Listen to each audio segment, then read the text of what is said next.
I think it's a dream come true.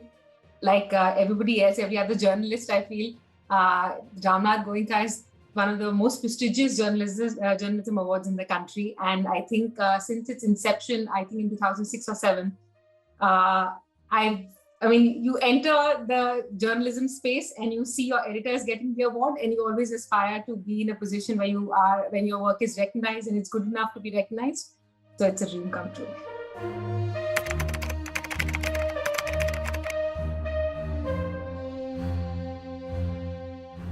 I made this documentary in the aftermath of the Jamia violence. At that time, I wasn't a part of any network and I hadn't started working independently. The reason why I did this documentary is because I felt that after the police crackdown on students of Jamia Millia Islamia, there was no focus. The mainstream media wasn't really focusing on the plight of the students, and the repercussions that the attack had on people who lived in Jamia Nagar. You were seeing a demonization of an entire community. Like a lot of people, a lot of characters in the documentary said that nobody likes to live in a ghetto. It's nobody's first choice or nobody's favorite address. The reason why they're forced to live in a ghetto is because of social, political reasons.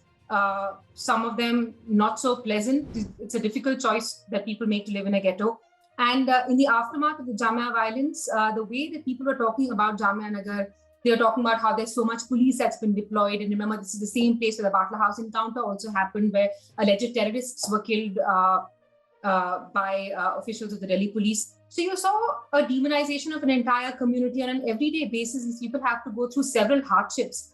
You know, a simple thing like Brigadier Zafar, who was the director of the Al Shifa Hospital, he pointed out that he said a simple thing like getting an auto rickshaw to go to Jamia Nagar becomes a challenge, because even auto drivers and taxi drivers don't want to go to Jamia Nagar. So if you tell them you have to go towards New Friends Colony, and you'll get off about a kilometer away or about 500 meters away, because nobody wants to go to that area for no good reason. People living there are absolutely normal. They're not criminals. They have no criminal background.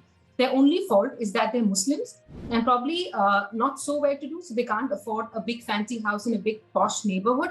They're living there because there is safety in numbers and the kind of environment that we're living in, the kind of political environment we're living in nowadays. You do feel secure when you're living amongst people who you know would not turn against you.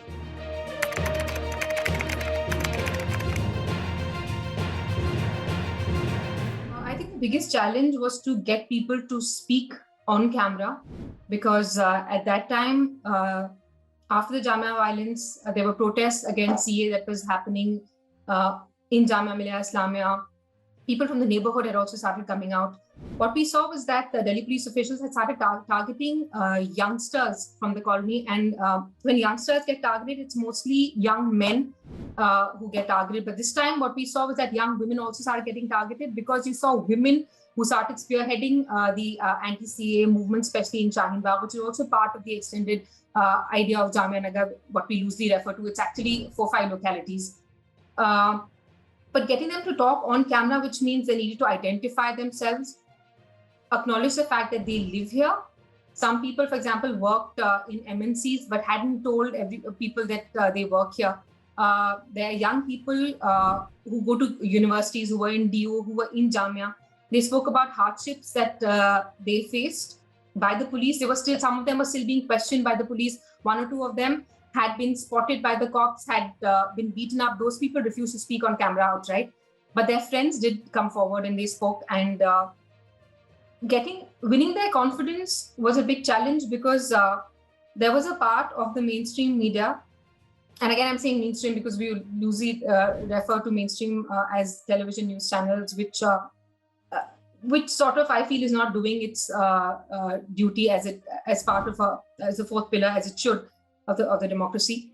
So there was this hostility that anybody with a mic faced when you entered Jamia Nagar, because of the kind of reportage that people of the locality had witnessed when it came to stories about when it came to stories about Jamia Nagar and their politics and their identity.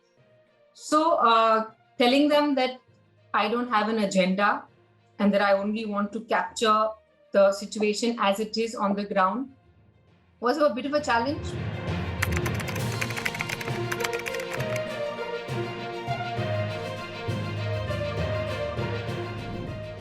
So one of the biggest, I think, impact of the story, the biggest impact of the story was that a lot of people, so I know that Vaya has a big reach, and Siddharth was kind enough to allow like the story to go on his website.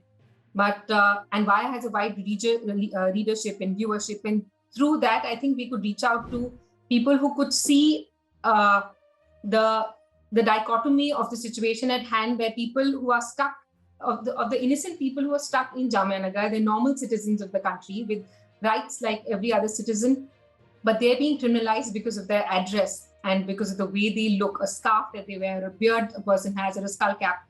So I think that to an extent, it sort of it brought to light the fact that these are just ordinary citizens facing the same difficulties that everyday people do.